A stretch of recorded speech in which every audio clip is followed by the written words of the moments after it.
अस्सलाम वालेकुम वरहमतुल्लाहि वबरकात।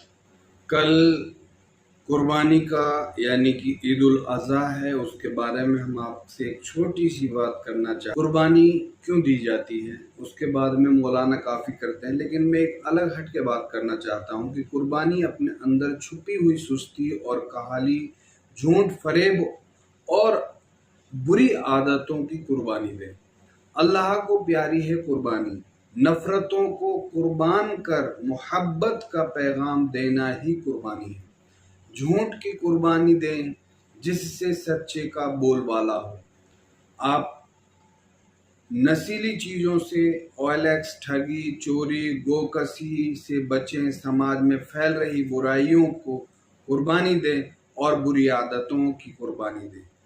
अल्लाह को प्यारी है कुर्बानी, नफरतों को कुर्बान कर मोहब्बत का पैगाम देना ही कुर्बानी है। झूठ की कुर्बानी दो जिससे सच्चाई की जीत हो, और नशीली चीज़ों, ओएलएक्स, ठगी, चोरी, गोकशी से बचे।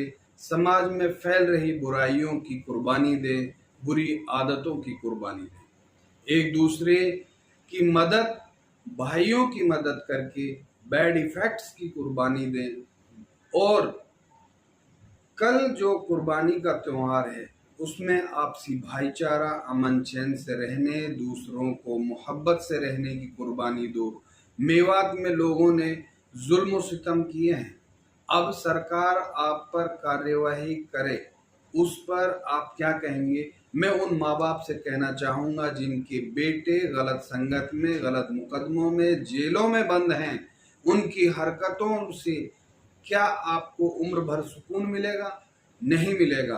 क्या एक माँ को बेटे की इन हरकतों से रात भर गहरी नींद में सो सकती है?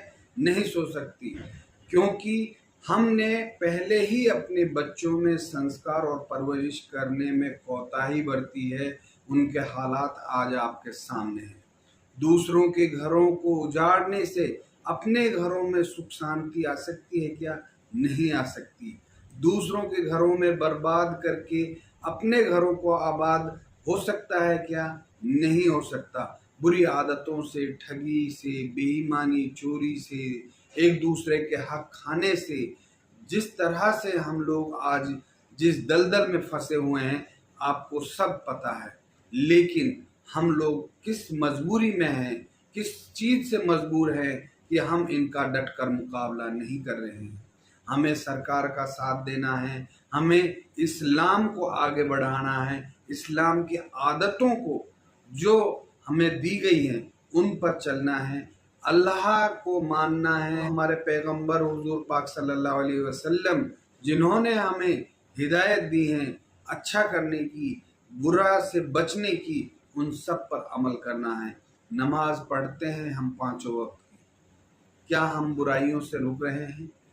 नहीं रुक रहे हैं, क्योंकि हमारी नमाजों में वो लज्जत नहीं है। तो नमाज जो हमारी होती है वो बुराइयों से बचाती है, लेकिन नहीं बच पा रहे हैं, क्योंकि हम किसी न किसी हालात से मजबूर हैं।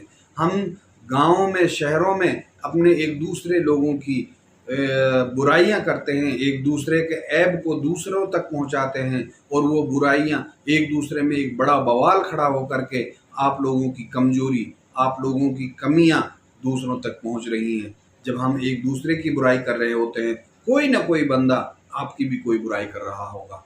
आज हम लोगों को इन सब बुराइयों से, इन सभी बैड इफ़ेक्ट्स से कुर्बानी करनी है। आज हमें इन सब चीज़ों को, आज ये त्यौहार हमारे सामने जो आया है, आज हमने मेवात के हालात देखे हैं। ये त्यौहार हमें इस बात के लिए कह रहा है कि हमें बुरी चीज़ों की कुर्बानी देनी है।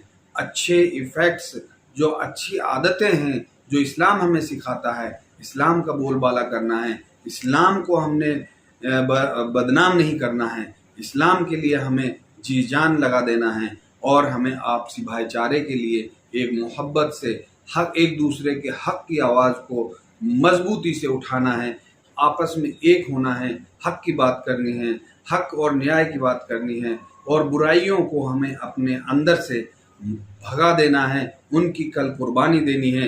इन्हीं उम्मीदों के साथ आप सभी को ईद की बहुत बहुत मुबारकबाद।